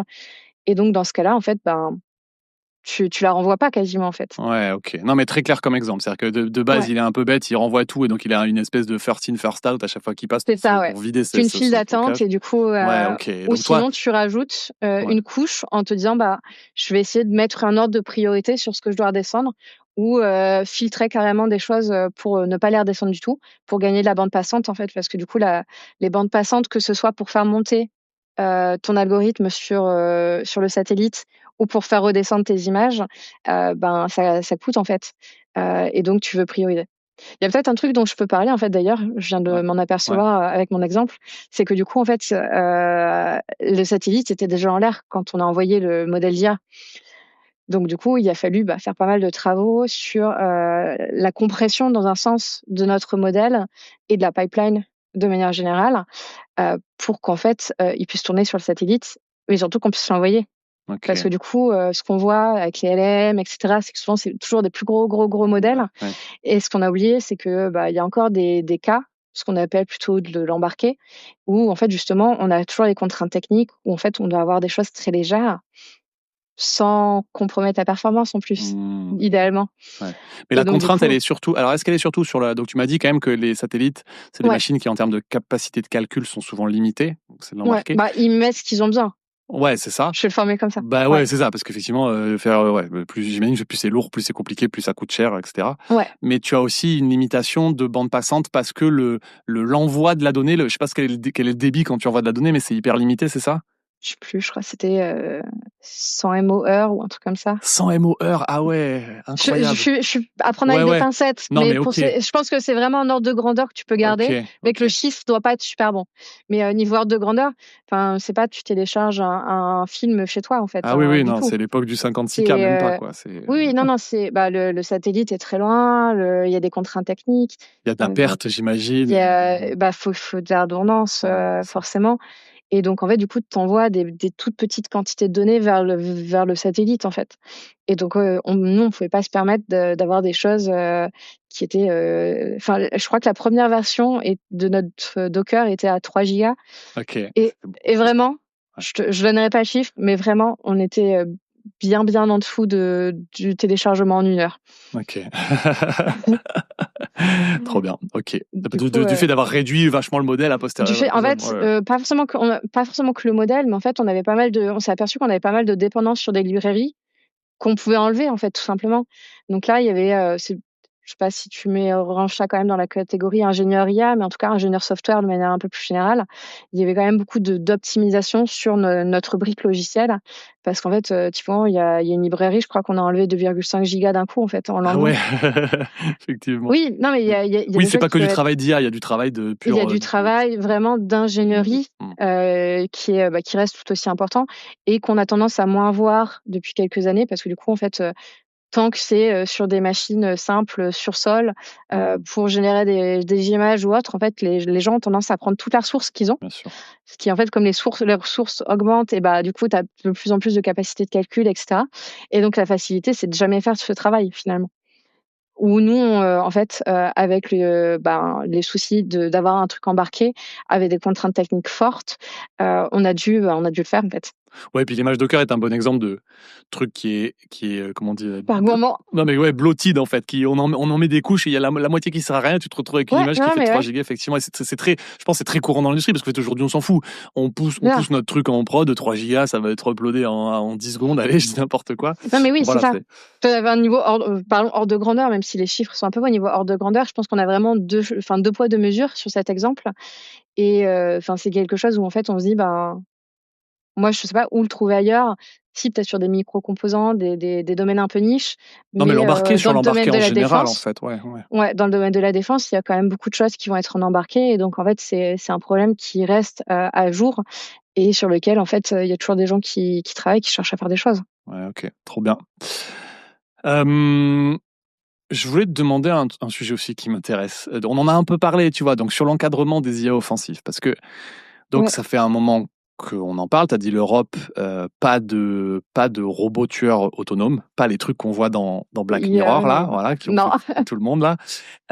Mais tu vois, j'avais entendu parler donc d'une IA qui, donc depuis l'avènement des LLM et tout, qui est meilleur que les meilleurs pilotes de chasse pour piloter un avion de chasse. Alors, ouais, c'est pas des LLM, hein, mais Non, oui. oui, c'est depuis l'avènement, mais c'est pas des LLM, j'imagine bien. Ouais.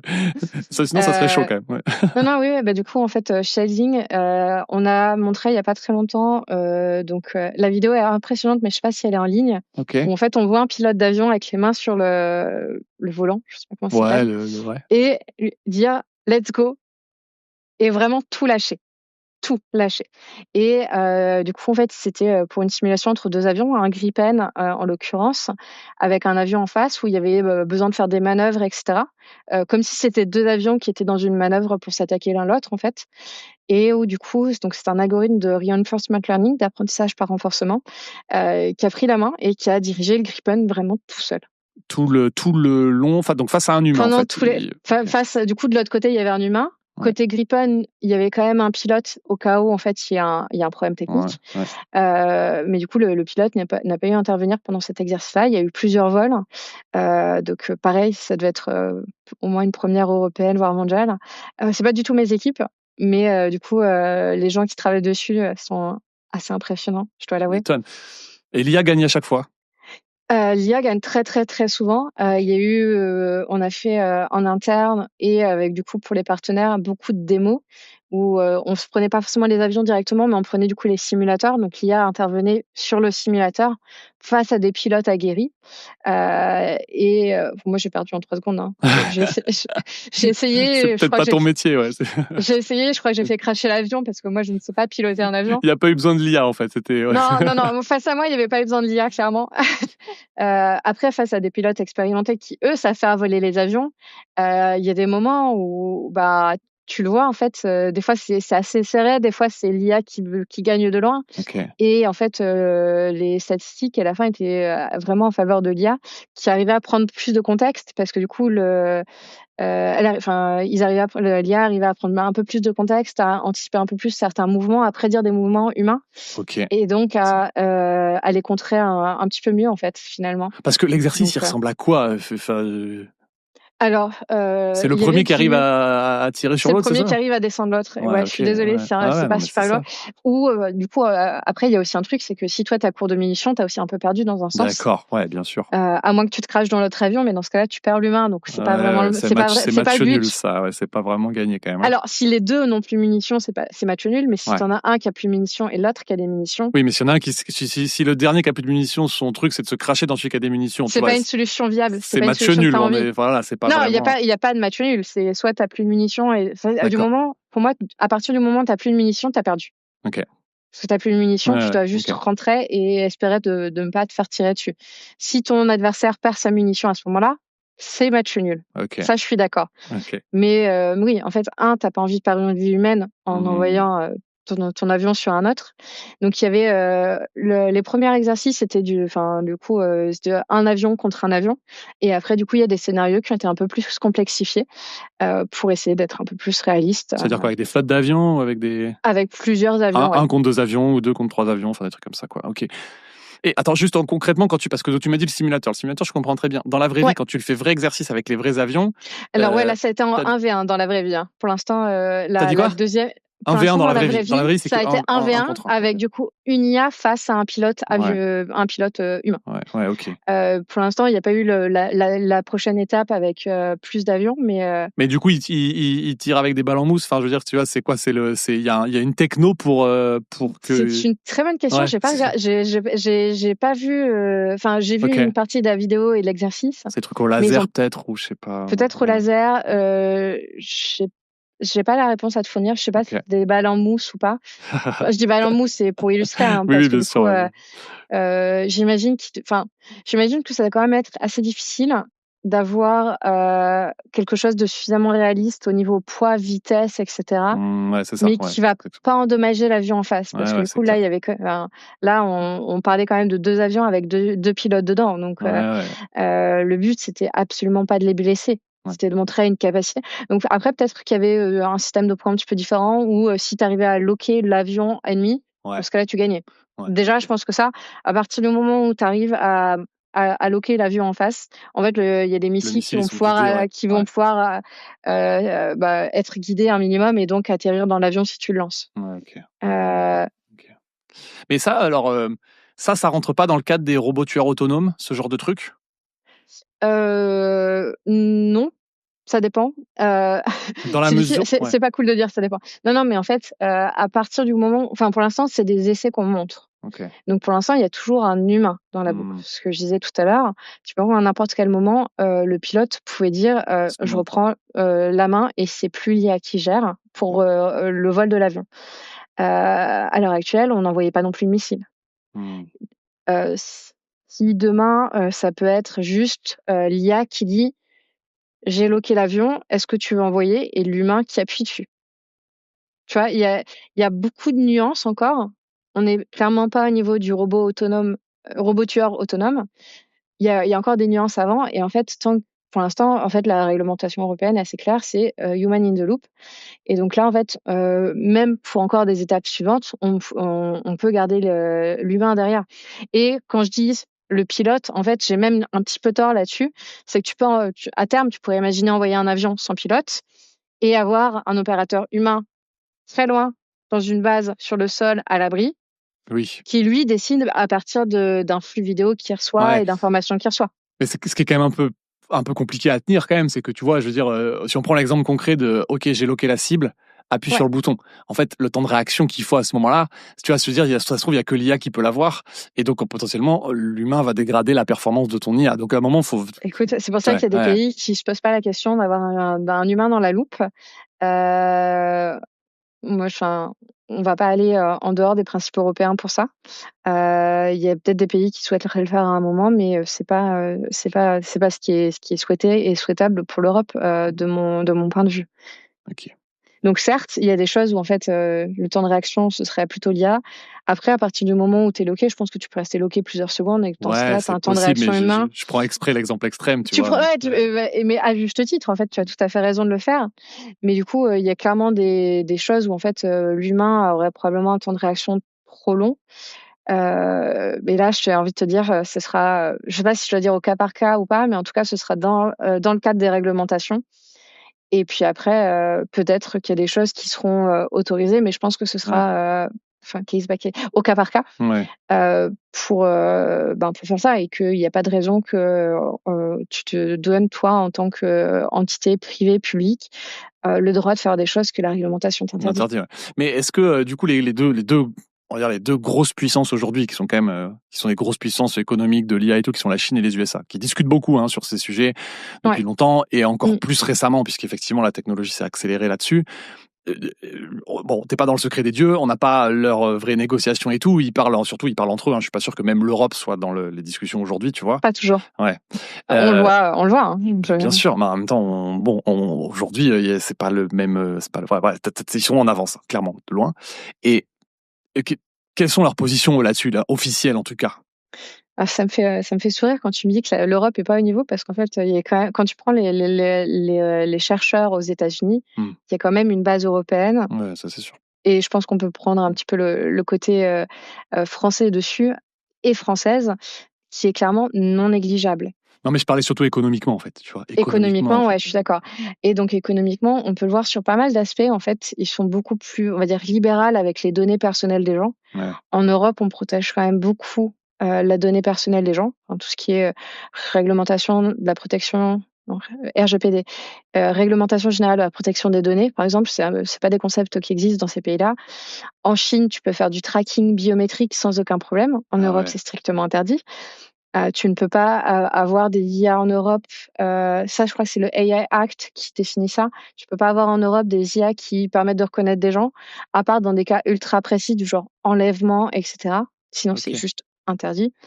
Ça veut dire, quand tu dis interdit, c'est parce qu'il y a deux niveaux d'interdiction. Il y a interdit d'en mettre partout dans les rues quand tu te balades. Ouais. Et interdit toi, d'avoir une solution en tant que toi. même sur des images. En fait, je veux dire, même sur des images que tu récupérerais offline, tu vois. Alors, en Europe, tu n'as pas le droit d'entraîner des modèles sur des images que tu récupérais offline, sur lesquelles tu n'as pas le droit de t'entraîner. Okay. Aux États-Unis et en Chine, en fait, leurs modèles, quand tu regardes, et c'est un peu triste à dire, mais il y a des modèles qui sont surpuissants, qui viennent des États-Unis ou de la Chine, pour une raison assez simple, c'est que les corpus de données sont pas du tout la même chose au niveau volumétrique. Parce qu'en fait, eux, à partir du moment où c'est sur Internet, même s'il y a des copyrights, c'est pas dérangeant pour mettre dans les bases de données d'entraînement. Il y a eu, comment ça s'appelait, le Ghibli Gate. Oui. Où en fait les gens se sont aperçus que si tu mettais du style Ghibli, transforme-moi ma photo, ils avaient des super photos avec un style Ghibli. On sait clairement que c'est parce qu'il y avait du Ghibli dans les données d'entraînement. Ghibli est protégé. En Europe, c'est pas possible de faire ça. En Europe, il doit y avoir de la documentation qui dit voici le corpus de données d'entraînement, ce qu'il y a dedans. Pas forcément de manière ultra détaillée, mais au moins des grandes lignes. On a récupéré des données publiques sur, je sais pas, LinkedIn par exemple. Et enfin, on demande beaucoup plus de choses au niveau européen qu'au niveau. Je veux dire, l'Europe protège très bien, les États-Unis peut-être un petit peu moins, et la Chine c'est open bar. C'est vrai. Ouais. Pour faire simple. Mais sur les robots tueurs autonomes, leur position, on la connaît ou pas sur ce sujet-là précisément? Je pense qu'elle est publique. Mais je vais pas m'aventurer à te la partager parce que je ne suis pas sûre. Et s'il y en a pas, pour moi, c'est qui se l'autorise. Ouais, d'accord. Ouais, ok. C'est pas forcément très réjouissante de dire ça comme ça, mais je préfère être factuelle et te dire les choses, comme tu dis, de manière pas trop naïve. Il faut. C'est que s'il n'y a pas de réglementation qui interdit quelque chose, c'est que par défaut, c'est autorisé. Enfin, je veux dire, en tant que Français, on n'est pas les derniers à essayer de bypasser parfois la loi. En accommodant cela, pourquoi les autres le feraient pas? Non, c'est clair. Et je voulais savoir, est-ce que on a un peu abordé le sujet, je crois, mais est-ce que tu sais toujours comment ton travail est utilisé? Tu vois, parce que je voulais te demander, parce que tu me dis, on a parlé du regard des autres, mais donc tu me dis, tu vois, Helsing, il y a un comité éthique, etc. L'éthique, c'est toujours compliqué parce que tu vois, c'est pas absolu. Ça peut changer avec le temps, ouais. Ça peut changer avec le temps, puis chacun a sa vision. C'est-à-dire qu'en fait, tu vas être jugé par des gens, ils n'ont pas tous le même avis que toi, et donc ce qui est éthique pour toi n'est pas pour les autres et tout. Mais du coup, toi, là-dedans, comment tu gères? Parce que bon, peut-être tu es 100% aligné tout le temps avec ton entreprise, mais même quand on est aligné 90% du temps, il y a 10% du temps on n'est pas aligné. Comment tu gères ça? Est-ce que tu sais tout le temps ce qui va être fait avec ce que tu fais toi? Alors pour moi, il y a un petit peu 2 points de vue. Dans un sens, quand on développe quelque chose, c'est souvent qu'on a un cas d'usage en tête directement. Donc ça, c'est le court terme. À court terme, on sait en fait, finalement, ce pourquoi ça va être utilisé notre travail. Donc ça, à court terme, pour moi, c'est un non-problème parce que si tu as un problème, tu démissionnes. À long terme, en fait, soit par les bases de données que tu pourrais créer, soit par les algos avec les architectures et cetera que tu as implémentées pour être réutilisées, très bien, de manière détournée pour d'autres choses. Parce que ouais, des fois, ça vaut juste pas le coup de réimplémenter from scratch à chaque fois. Bien Ce sûr. qu'on veut ce qu'une entreprise veut, c'est quand même, faire un minimum de bénéfices et donc plus tu as des choses réutilisables et modulables, mieux c'est économiquement parlant. Enfin, juste pour la viabilité de l'entreprise, hein, pardon. Et donc en fait, du coup, il y a des choses, tu pourrais dire: «Ah bah ça, on pourrait l'utiliser pour ça, ça, ça aussi». Donc il y a déjà des choses, en fait, tu peux dessiner derrière, tu peux avoir des idées. Donc ça, c'est plutôt le long terme. Tu peux avoir des idées sans forcément savoir si un jour ce sera le cas ou pas. Ouais, OK. Ouais, mais ouais, OK. Donc je sais pas si ça répond complètement à la Si, question. si, si, ça Après, du coup, je pense que comme tu dis, il y a une sensibilité qui est personnelle où, tu peux être en accord avec certaines choses et après, si, ta position personnelle et la position de l'entreprise diffèrent à un moment, ouais, il peut y avoir des départs à cause de ça. Enfin, ouais. heu, après du coup, c'est sûr que, là-dessus, c'est une question, je pense qu'il faut que les gens se posent. Si un jour ils souhaitent rejoindre le milieu de la défense, qu'il faut se poser un petit peu en amont. Peut-être pas une anecdote Heising, mais une anecdote déjà qui était un petit peu rigolote. Moi, quand j'avais passé les entretiens, on m'avait pas posé la question, j'avais déjà eu une expérience à la DGA, donc on savait que je connaissais très bien la DGA. Mais il y a un jour, un candidat, on lui a dit: «Mais, DGA, c'est l'acronyme de quoi déjà?» et il nous a répondu: «Direction générale de l'administration». Ah oui, il était Donc entre administration et armement, c'était pas tout à fait la même chose. Mmh. Bon, bah, il se pourrait que le candidat ait réalisé pendant l'entretien qu'en fait, il voulait pas bosser chez nous. Heu c'est pas grave, mais vaut mieux le savoir avant de finaliser un process d'entretien, avant de faire venir quelqu'un parce qu'en fait, des fois, il y a des conséquences personnelles quand même aussi derrière. Les gens peuvent déménager, les gens, peuvent lâcher un emploi qu'ils ont, qui leur convenait, qui avaient juste cherché une nouvelle opportunité. Mais du coup, en fait, avant de rejoindre le domaine de la défense, c'est clairement quelque chose que moi j'invite à faire et quand on me pose la question, soit à titre personnel ou autre, je pose la question de manière assez explicite en mode, si demain, tu devais avoir quelque chose qui est, intégré dans un système d'armes, quelle est ta position là-dessus? Mmh. Est-ce que c'est un gros no-go et dans ce cas-là, est-ce que tu veux vraiment venir dans le domaine de la défense? Parce que certes, il y a le défense, mais il y a l'offensif et à aucun moment on peut te garantir que tu ne fasses que de la défense et que ce que tu Bien fais sûr. n'est pas utilisé dans l'offensif. Ouais. C'est sûr que pour l'instant, enfin, si tu vas dans une entité franco-française, il y a peu de chances que ça arrive, que ce soit de l'offensif parce qu'en fait, il y a pas de guerre actuellement avec la Mmh. France. Mais, peut-être que demain ça changera et je considère que, les gens doivent se poser la question en amont avant de rejoindre, ce domaine qui est un petit peu particulier. Ouais, bien après, il y a aussi, tu vois, il y a un sujet qui est peut-être aussi, tu vois, dans le militaire, enfin, il y a quand même un truc où, il y a une chaîne de commandement, il y a une hiérarchie et la Mmh. hiérarchie est plus forte que dans le privé, tu vois, je pense. Je sais pas comment c'est chez Helsing, mais tu vois, à minima Moi, je suis civile, hein. ouais, je suis d'accord, mais non, mais La chaîne de commandement, je suis pas d'accord, je peux toujours ouais, c'est très moche à dire, j'espère que mon chef n'écoutera absolument pas ça. Si à un moment, moi, je suis en désaccord avec ma hiérarchie, j'ai toujours, moi, à titre personnel, le moyen de poser ma démission. C'est ce absolument que pas le tu peux cas pas faire dans aujourd'hui, le je vais militaire? préciser aussi. Si tu es militaire, ça peut prendre enfin, tu peux, mais ça peut prendre, Tu as des les obligations, quoi. conséquences tu peux avoir certaines obligations, je suis pas sûre à 100. Donc Ouais. mais je pense qu'il y a les conséquences sont pas forcément les mêmes en tant que civil et militaire Il y a une sorte et de les militaires désobéissance, en fait, hein, il y a quand même un truc comme ça, quoi. un militaire, c'est quand même quelqu'un qui a choisi une carrière, là-dedans, donc je pense que c'est quand même des moi, les militaires, je connais, c'est des gens très raisonnables qui savent pourquoi ils sont là, qui ont envie de faire des choses Et du coup, je pense qu'il y a 0 personne qui signe un contrat militaire où tu es quand même engagé sur un temps long, en se disant je verrai bien, Ouais. le monde est joli et beau et fait de petites fleurs partout, quoi. Non, mais clairement. Mais du coup, il y a une question quand même. Il y a une question de confiance dans Ouais, les gens pour qui tu travailles. Parce que, ouais, tu vois, il y a deux sujets, comme tu disais. Il y a le long terme. Le long terme, en fait, c'est ouais. compliqué. Parce que le long terme, c'est toujours ta vision perso du truc. Parce Mmh. qu'en fait, il y a aussi ce débat de dire, de toute façon, je vais faire un truc. Si je le fais pas, quelqu'un d'autre va le faire. Il y a ce truc-là, des fois. Et il y a aussi Mmh. le truc de, je fais un truc. Et de toute façon, il sera mal utilisé à un moment. Je veux dire, tu vois, il y a pas un monde où en fait, il va pas finir par être mal utilisé un jour. Tu Ouais. peux te dire, oui, ça sera jamais mal utilisé, mais en fait, à un moment, bon. Et donc, il y a ce truc de confiance à court terme déjà pour dire voilà, ce que je fais aujourd'hui, je sais que ça va être utile et faire des choses avec lesquelles je suis en accord. Et Ouais. après, il y a le truc un peu à plus long terme en disant bon, si le gouvernement change, la direction change, le machin, les outils ils sont construits, est-ce que pour autant je les construis pas? Enfin, c'est pas. Ah oui, non, mais là, je suis 100 d'accord. Après, en fait, il y a quelque chose qui peut rassurer certaines personnes de se dire, même s'ils font quelque chose qui est, pour une application A, si Ouais. on veut changer l'application B, il y aura forcément des petits changements, en fait, dans un sens. Mmh.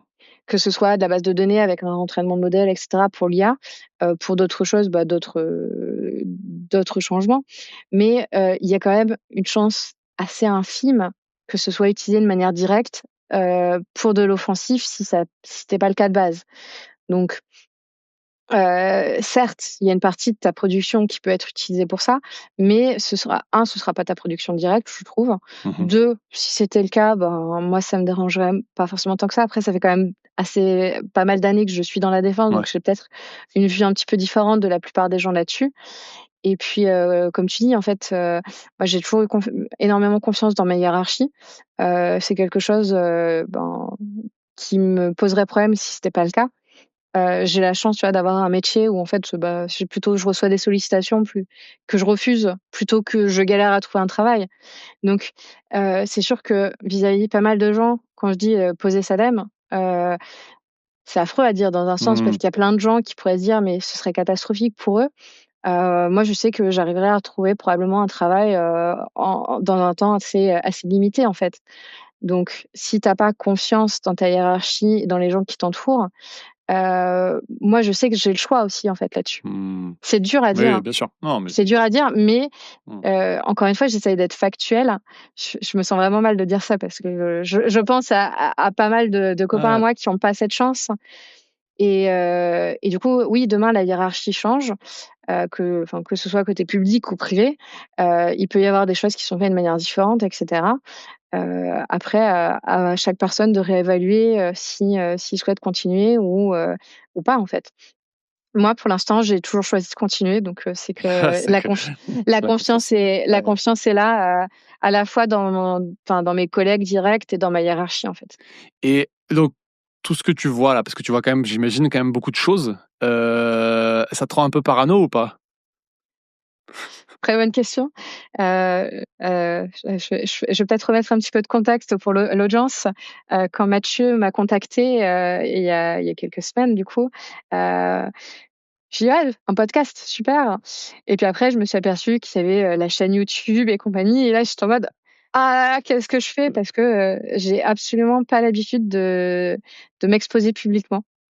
C'est une habitude que j'ai prise, il y a très, très longtemps. Donc pour moi, ça reste délicat, ça reste un effort de faire, ce podcast avec toi.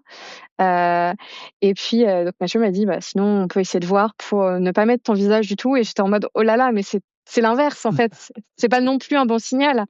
Parce que, souvent les personnes qui se montrent absolument pas du tout, c'est les personnes qui sont dans le renseignement, ce qui est pas du tout mon cas et donc j'ai pas non plus envie que les gens pensent que c'est ça et bref, du coup, je me suis un petit peu raisonnée moi-même et j'ai décidé de quand même faire le podcast avec Mathieu parce qu'en fait, je trouvais que c'était un sujet dont il faut parler, Mmh. qu'il faut faire connaître et parfois expliquer parce que c'est sûr que, bah, quand les gens connaissent absolument pas ce milieu, c'est un milieu qui peut paraître un peu, extrême et cetera alors qu'en fait, c'est plein de gens bienveillants, en fait J'ai perdu la question du coup. Non, mais c'était pour ça. Et oui, du coup, T'es devenu parano pas. sur le côté privacy, non, bah, du coup, il y a des choses où, en fait, moi, je fais pas forcément partie des gens qui sont très présents sur les réseaux sociaux, qui partagent énormément dessus. Ça m'arrive de partager, mais très peu. Et puis, enfin, voilà, je pense que j'ai des habitudes assez différentes du français moyen dans un sens, parce que du coup, j'essaie de protéger beaucoup ma vie privée. Ok. Et est-ce que avec ce genre de métier aussi, t'es pas ciblé par des tentatives de corruption, espionnage, ce genre de trucs? Alors, corruption, ça m'est jamais arrivé, mais Ok. je peux partager mon adresse mail si quelqu'un veut m'envoyer de l'argent, évidemment. Non, pour être plus sérieux. Donc, corruption, ça m'est jamais arrivé, mais ça m'est arrivé d'avoir ce qu'on appelle du tamponnage. C'est quoi ça? Bah, le tamponnage, c'est littéralement se faire rentrer dedans par quelqu'un. Dans la rue, tu veux dire Non, au figuret. Au Ok. figuret.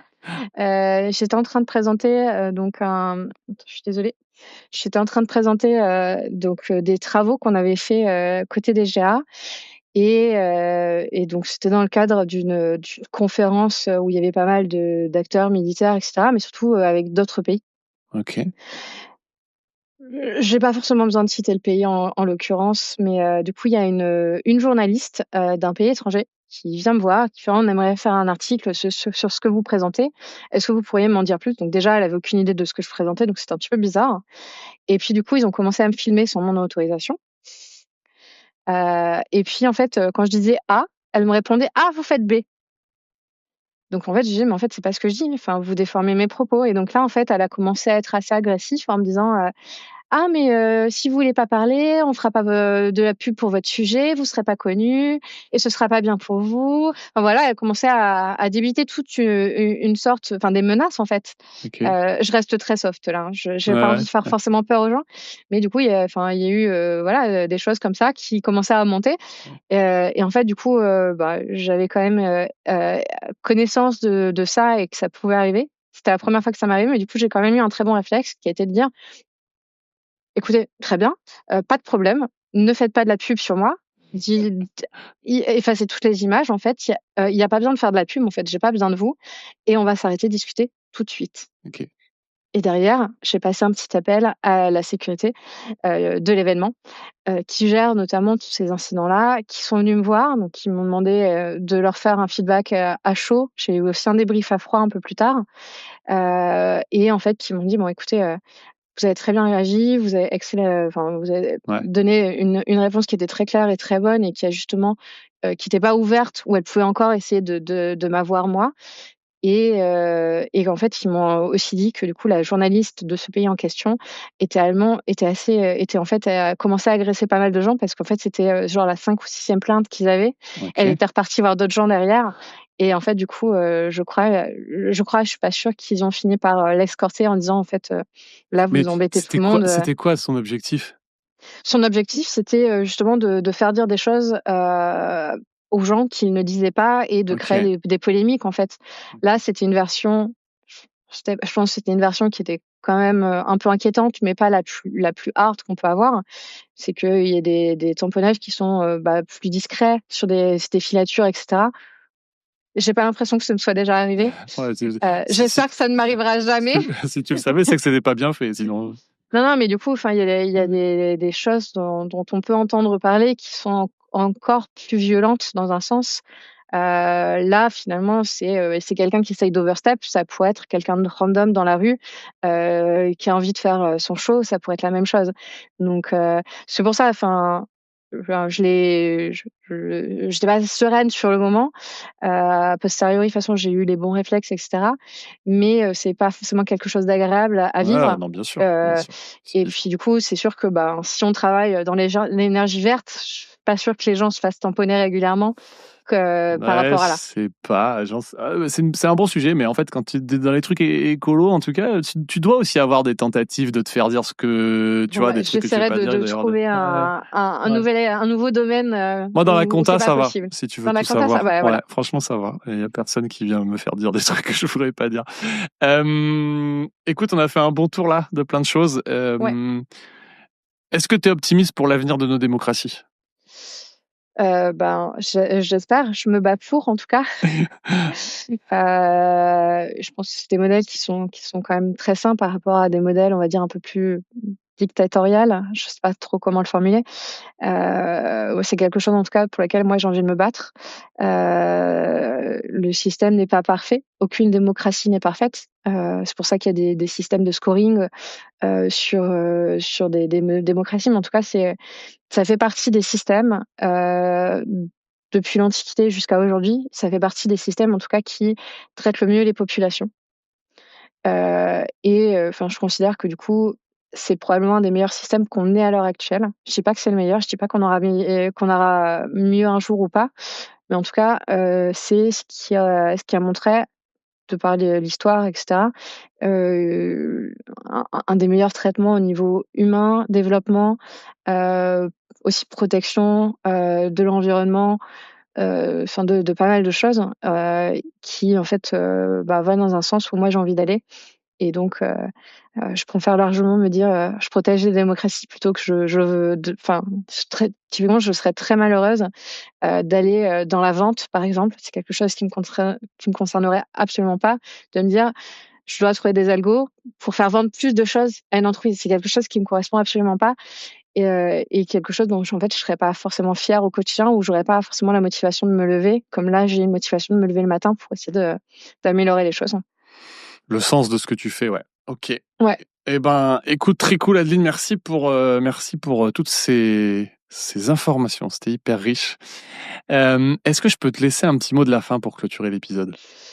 Oui, je sais plus qu'est-ce que je peux dire pour le mot de la fin? Non, mais du coup, moi, ce que je dis, c'est, je vais rester sur la thématique d'avant de cette question de fierté individuelle.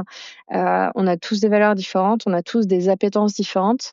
Il faut tout pour faire un monde, et puis du coup, de savoir s'écouter un petit peu, de pas forcément toujours écouter, les avis externes, des autres, parce qu'en fait, vous n'avez pas forcément le même caractère, vous avez pas forcément, vous êtes des personnes différentes, et donc du coup, forcément, ce qui vous convient à vous ne va pas forcément convenir à tout le monde, et donc de se faire confiance et de s'écouter.